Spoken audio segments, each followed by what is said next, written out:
Hello and welcome to Newsfeed, your daily dose of what people are talking about online, from news stories to what's trending. Let's kick off the show looking at how Germany became Europe's leading big tech trust buster. We've heard the countless complaints about how long antitrust rules take to open up markets and enable competition to flourish in Europe. European companies have regularly claimed that the big guys unfairly promote their own products and squeeze them out. They've also accused their governments of timidly sitting by and failing to protect their markets like China and the US do. Resist the temptation to agree, the EU does have laws in the form of the Digital Markets Act, which came into play in November.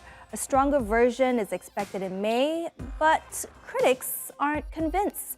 They say the rules lack the teeth of Germany's policies. The German Competition Act gives antitrust authorities the power to go after the so-called gatekeepers in the sector, like Meta, Google, and Amazon. Thanks to a broader definition of anti-competition behavior, it can catch more illegal conduct than the EU. That's why many think that the German Act is years ahead of the DMA. Since it came into effect in 2021, the German watchdog has opened several high-profile investigations against the tech companies. Google was one of them. In fact, European antitrust investigators have been wrestling with Google for over a decade in a series of different cases. And now the German watchdog has issued fresh charges against the tech giant over its handling of private data. It concluded that Google is able to gather and process data from across its services and third parties without users' consent. It then combines the data to create detailed user profiles to be used for advertising. The watchdog says Google's current terms do not give users a sufficient choice when it comes to agreeing or rejecting the processing of data. German authorities now have the power to intervene and prevent Google from engaging in anti-competitive practices. The giant obviously denies any wrongdoing and says it gives users the most relevant results.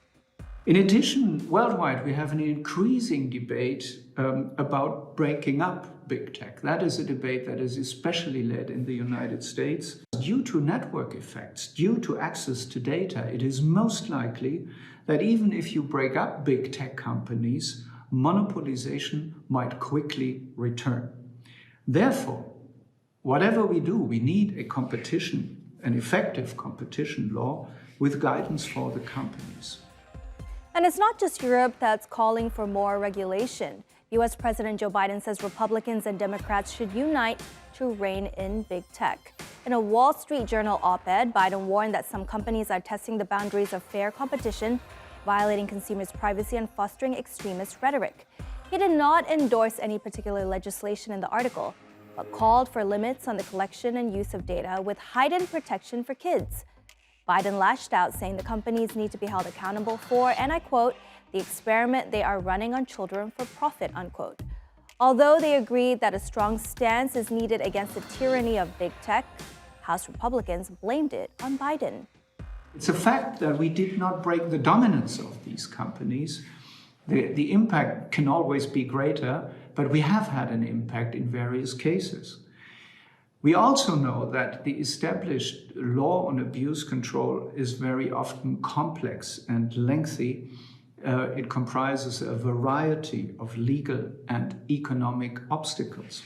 As a consequence, we have seen long administrative and also long judicial proceedings. A good example is the Facebook case by the Bundeskartellamt that already started back in 2016. It took 3 years at the agency. The judicial review is pending now since 2019. 8 months proceedings, as we have seen in our Amazon case, where the Bundeskartellamt achieved worldwide adjustment of Amazon's terms for sellers, are rather exceptional. On the other hand, we know timely intervention is needed because this industry is moving so fast. And this is why we see so many legislative initiatives and strategies around the world.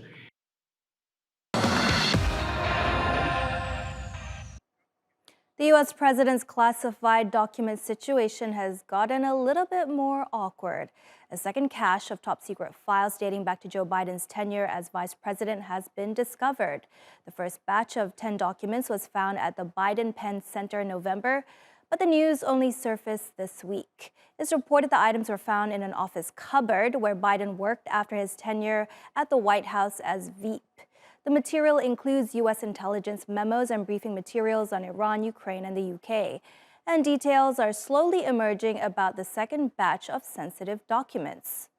It looks like White House aides have discovered another batch of classified documents belonging to then Vice President Joe Biden. This new batch was reportedly found in a location other than the Penn Biden Center, where those 10 classified documents were found in the locked closet in early November. Now, this news is just coming out. There's a lot we don't know at this point. We don't know when exactly these new documents were found. We don't know where exactly they were found. We don't know what information they contained. And we certainly don't know at this point what classification they were. Were they confidential? Were they secret? Were they top secret?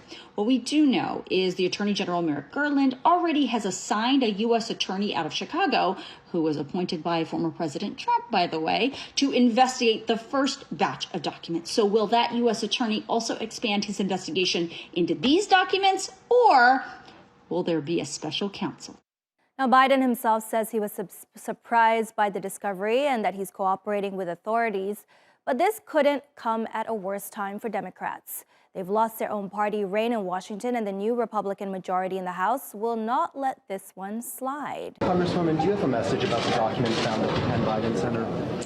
Yeah, this is a very serious situation. Vice presidents cannot declassify documents, and the fact that Joe Biden is in possession of classified documents when he was vice president signals that we need to have a serious investigation into this. And there's a true two-tiered justice system stemming from Merrick Garland's Department of Justice and the way that President Trump has been treated. Of course, Marjorie Taylor Greene was going to jump on that one.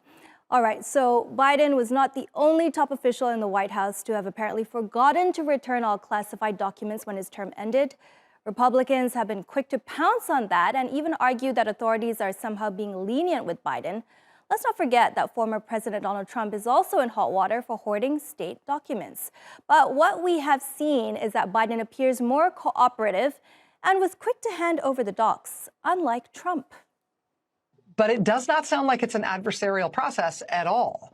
The White House says it is cooperating fully with the National Archives and with the Department of Justice on the review. And again, this was not, as it was in Trump's case, the archives desperately seeking the return of materials that Trump was blowing off. And Trump was blowing off those requests and then ultimately blowing off the subpoena to return all those documents. These appear to have been documents that were inadvertently held at the Penn Biden Center, discovered by Biden's attorneys. They notified the White House, which notified immediately the National Archives that these documents were in the wrong place. The archives moved immediately to retrieve them. That appears to be the sum total of it, at least as far as we know. But again, the White House says they are cooperating fully with the archives and with the Justice Department on reviewing the situation. To Russia now, Moscow has appointed Valery Gerasimov as its overall commander for its campaign in Ukraine. Gerasimov was formerly the chief of general staff and replaced Sergei Surovikin, nicknamed General Armageddon. Our defense analyst Ubay breaks it down. On January 11th, the Russian Ministry of Defense announced that after only 3 months on the job, the overall commander of operations in Ukraine, General Sergei Surovikin, will be replaced by the current chief of the general staff, Valery Gerasimov. That is a big deal because it signals that Vladimir Putin is not happy with the way that his generals have been running the war, particularly since the Russian military, by most measures, has failed to meet most of the initial strategic goals set out when they launched the invasion earlier last year. Now, UK Defense Intelligence believes that the constant shuffle of military leadership by the Kremlin is likely a byproduct of infighting between competing Russian factions, and that infighting has become more pronounced, with the Russian military facing exceptionally high casualties.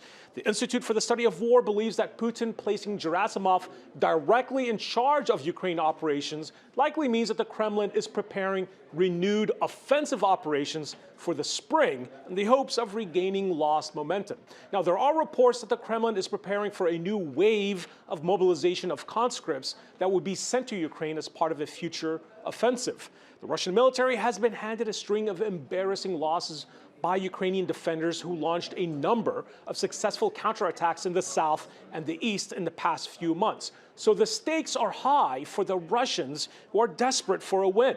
For the time being, the Ukrainian military seems to be holding the line in Bakhmut and Soledar in the east, despite successive waves of attacks by Wagner forces and Russian VDV airborne troops. And Ukrainian troops on the front lines seem to be in good spirits, as the Russians have concentrated heavy armor and artillery on the Bakhmut sector in large numbers. And that's not the only hotspot in the Eastern Front. Ukrainian forces are continuing their counteroffensives towards the city of Crimea in the Luhansk region. They're making some gains, and the Russians remain firmly on the defensive in that area. All right, so touchscreen laptops are all the rage now. Content creators absolutely love them. They're light, so much easier to haul around and better for conceptualizing, whether you're taking notes or drawing. But for more than a decade now, Apple has refused to add touchscreens to its Mac computers. Steve Jobs famously dismissed the tech, calling it ergonomically terrible. And then in 2012, then new CEO Tim Cook mocked Microsoft's decision to combine its tablets and laptops and compared them to a fusion of a toaster and refrigerator. Oh, how the tables have turned. Bloomberg reporter Mark Gurman reports a surprising shift that Apple is now working on adding touchscreens to MacBook Pro laptops, and the devices will likely be released in 2025 as part of a big update to the Pro. Experts say that Apple's unexpected pivot after years of resistance might be due to the increasing competition with other tech giants as Dell, Lenovo, and Microsoft. Oh, they all sell touchscreen laptops. But it makes sense that Apple is coming up with updates, as laptops make much more money than tablets like iPads nowadays. I guess it's about time Apple jumps on that touchscreen trend. Anyway, that's our show. Find us on YouTube and do subscribe. See you tomorrow.